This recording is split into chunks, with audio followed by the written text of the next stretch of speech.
अपना परिचय देते हुए, नाम बताते हुए सर बताएं कि आप यहाँ पीड़ित परिजनों से मिले हैं, क्या आश्वासन दिया है आपने उनको और क्या क्या चीज़ें आपने नोट आउट किया है, किन वजहों से झगड़ा हुआ है, किस तरह से परिवार की मदद करेंगे? जी जी, बहुत बहुत धन्यवाद। मेरा नाम सत्यप्रकाश गौतम, बहुजन समाज पार्टी जिला अध्यक्ष गाजीपुर। ये हम लोग जो है यहाँ पर ये सूचना मिली हम लोगों को जी। कि टणवा टप्पा शौरी गांव में चमार समाज के लोगों के माननीय दिनेश लाल सांसद निरहुआ जी के घर पर ये लोग जो है कि अपना उधर मार्केट है, निकास है उन लोगों का, उधर जा रहे थे और वहीं पर जो है कि कुछ लोग जो है पहले से घात लगाए बैठे हों, जैसे भी हो, और इन लोगों से जो है वाद विवाद करके जात सूचक गाली देके उसके बाद इन लोगों को जो है मारना पीटना शुरू किए।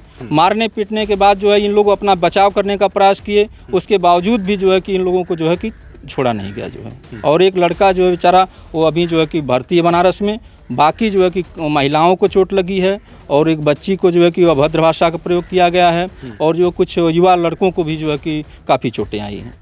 तो आपने देखा कि क्या क्या धाराएं लगी हैं, परिवार से बात किया आपने, अभी तक कोई गिरफ्तारी नहीं हुई, इस पर क्या कहना? जी जी, अभी जो धाराएं जो लगी, जिस तरह से जो है कि तहरीर दी गई है, तहरीर के आधार पर सही धाराएं नहीं लगी हैं। जहां तक मैं देख रहा हूं धाराएं हल्की धाराएं हैं। उन अभी जो है कि हम लोग अभी हमारे प्रतिनिधि मंडल, हमारी मंडल कोऑर्डिनेटर, हमारे जो साथी हैं, इन लोगों से अभी जो कि बात करके हम लोग जो है अभी जो है सीओ सर्किल से बात करेंगे। हम लोग जो है अगर आवश्यकता होगी तो एसपी से बात करके जो है उनसे मिल के अपनी बात रखी जाएगा कि ताकि जो है कि और धाराएं जो है कि और मजबूत की जाएं और जो उसमें दोषी हैं उनके खिलाफ सख्त कार्रवाई की जाए। तो यहाँ पे मैंने सुना कि भाजपा के भी कोई नेता आए हुए हैं बातचीत करने के लिए, तो आपसे भी बात हुई होगी, क्या बात हुई? साथ ही मैं ये कहना चाहूँगा कि चूँकि अब जब यहाँ पर घर जल रहा है तब लोग इसका वो लेने के लिए, श्रेय लेने के लिए आएंगे ही, लेकिन जो है कि उन लोगों को न्याय दिलाने का काम जो है करेगी तो बहुजन समाज पार्टी करेगी। न्याय दिलाने का काम बहुजन समाज पार्टी करेगी। आप मुझे ये बताइए कि अक्सर उत्तर प्रदेश के कोने कोने से इस तरह की घटनाएं सामने आती रही हैं। कभी मूंछ की वजह से दलित समाज के युवक की हत्या कर दी जाती है मूंछ रखने की वजह से, कभी घोड़ी पे चढ़ने की वजह से, अब यहाँ पे भी मैं देख रहा हूँ मारपीट हो गया है। तो आखिर कब ये सब रुकेगा? ये सब देश आज़ादी के बाद दलितों के ऊपर जो उत्पीड़न हो रहा है, तो हमारे बहुजन समाज पार्टी की राष्ट्रीय अध्यक्ष माननीय बहन जी हमेशा इस बात को बताई है कि कानून को हाथ में नहीं लेना है और इस लड़ाई को लड़ना है। आज जब तक कि दलितों के ऊपर जो अत्याचार अन्याय हुआ है सांसद निरहुआ की तरफ से, तो कहीं ना कहीं जब तक वो तो थे नहीं तो उनके लोग थे, हाथ में उनके घर में थे और वहाँ हमारे दलित समाज के लोग गए, वही मार्केट है, और उनके पास ऊपर जो उत्पीड़न अत्याचार अन्याय हुआ, जब तक शासन प्रशासन की तरफ से उसे न्याय नहीं मिलता है तब तक के लिए हम लोग लड़ाई को लड़ेंगे और न्याय दिलवा कर ही दम लेंगे। न्याय दिलवा के ही दम लेंगे। खाली राजनीति का कोरम तो नहीं ना पूरा करने आए हैं? राजनीति का कोरम थोड़ा हम लोग पूरा करने आए हैं। हम लोग दलितों के उत्पीड़न को, यहाँ हम लोग आए हैं तो मलहम पट्टी लगाने के लिए नहीं आए हैं। मलहम पट्टी के साथ जब तक के लिए न्याय नहीं मिलेगा हम लोग कानून के अंतर्गत लड़ाई लड़ेंगे और न्याय दिलवा कर ही दम लेंगे। हम लोग राजनीतिक बात महिलाएं भी चोटिल हुई हैं, एक बता रहे थे उनकी साड़ी वगैरह भी खींची जा रही थी और उन्हीं का बच्चा था गोलू जो भर्ती है बनारस में, उसकी बहन को लेकर भी कुछ कहा गया है। तो ऐसे में परिवार भयभीत है, तो किस तरह से आश्वासन दिया आप लोगों ने सुरक्षा को लेकर के? दुर्भाग्य है जो है कि यहाँ के जो कानून व्यवस्था का जो है वर्तमान सरकार का जो है, ये हम लोगों का दुर्भाग्य है कि ऐसी सरकार हम लोगों को मिली है जहाँ पे कि हमेशा जो है दलितों का उत्पीड़न हो रहा है जो है।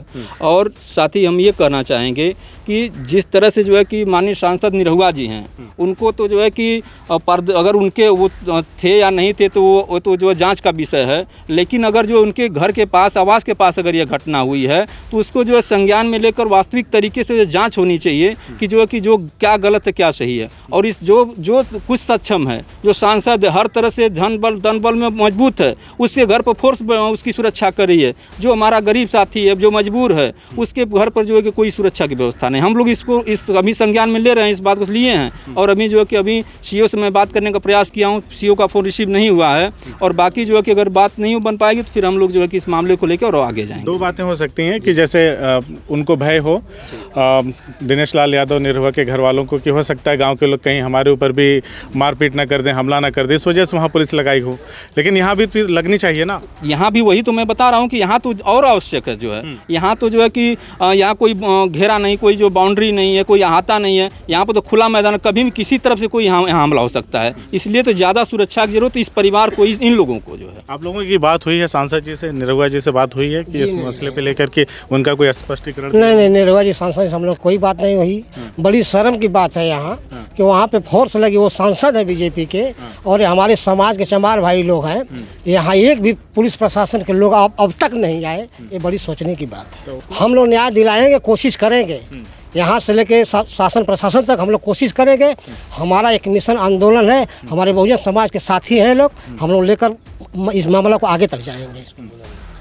इसको क्या कह रहे हैं? हम यह कहना चाह रहे हैं कि माननीय सांसद जी दिनेश लाल निरहुआ जी सामाजिक होते हुए भी उनके परिवार से इस तरह का उद्दंडता हो, अत्याचार हो, दलित समाज के साथ शोषण हो, या क्या अच्छा है इस तरह का व्यवहार? उनको तो समझाना चाहिए अपने परिवार को। और प्रशासन जो यहाँ का है उसको भी यहाँ के लिए एक्शन मोड में आना चाहिए। वो यहाँ न आ करके दलित समाज में, वो उनकी सुरक्षा में लगे हुए हैं लोग। ये उनका श्रेय है। अगर श्रेय नहीं रहता तो प्रशासन इन लोगों से मिलने के लिए आती और इनसे पूछती, इनकी पीड़ा समझती। प्रशासन की भी निंदा करते हैं और इस सरकार की भी निंदा करते हैं। इस तरह का व्यवहार, इस तरह का आचरण इस दलित समाज के साथ नहीं होना चाहिए। जो अभी हमारे बोले हैं सीनियर हमारे से हैं कि धरातल पर कुछ इस तरह का कोई भी प्रभाव उनका नहीं है। हाँ, दिखावा कुछ और कर रहे हैं, कर और कुछ रहे अंदर से। प्रशासन को श्रेय दे बैठे हैं। जितना भी गलत काम हो रहा है उनको लोग श्रेय देते हैं। सही काम की लड़ाई कोई नहीं लड़ता है। और यहाँ जो यशो महोदय हैं उनको तो यहाँ भी व्यवस्था करनी चाहिए। वो पहले से मजबूत हैं, यहाँ मजबूती ना करके उनको मजबूत कर रहे हैं तो वो भी प्रशासन भी तो उनको श्रेय दे रही है। इस तरह का यहाँ आचरण 4 बार हो चुका है इस बस्ती में। यह बार बार इस तरह होता है। वह पूर्व प्लानिंग के तहत, अपने घर के सामने साजिश के तहत माननीय सांसद जी के अनुयायी में हुआ है इस सब कुछ। तो हम इसकी निंदा करते हैं और सांसद जी की भी निंदा करते हैं। दिनेश लाल यादव यहाँ के सांसद आजमगढ़ के बन गए हैं, तो उनका यह व्यक्ति बताया, लड़का जिसको चोट लगी है, वो बताया कि ये चौथी बार है। ये झगड़ा जो है चौथी बार है। अच्छा, तो चौथी बार जब झगड़ा SC ST भी लगी है, पहले का मुकदमा चल रहा है उन लोगों से। अच्छा, और दूसरा व्यक्ति को गाली दे करके उसको मारने पीटने लगे। और यह व्यक्ति जो है गया वहाँ, इसको भी जो है मार पीट करके, पुरानी रंजिश को और बढ़ा करके और उसको मार पीट करके।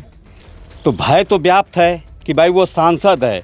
मैं जब 8 बजे रात को यहाँ फ़ोन कर रहा था तो भय के मारे कोई सही बात भी नहीं बता रहा था। अच्छा, सांसद तो हैं लेकिन भय व्याप्त है यहाँ लोगों के बीच में।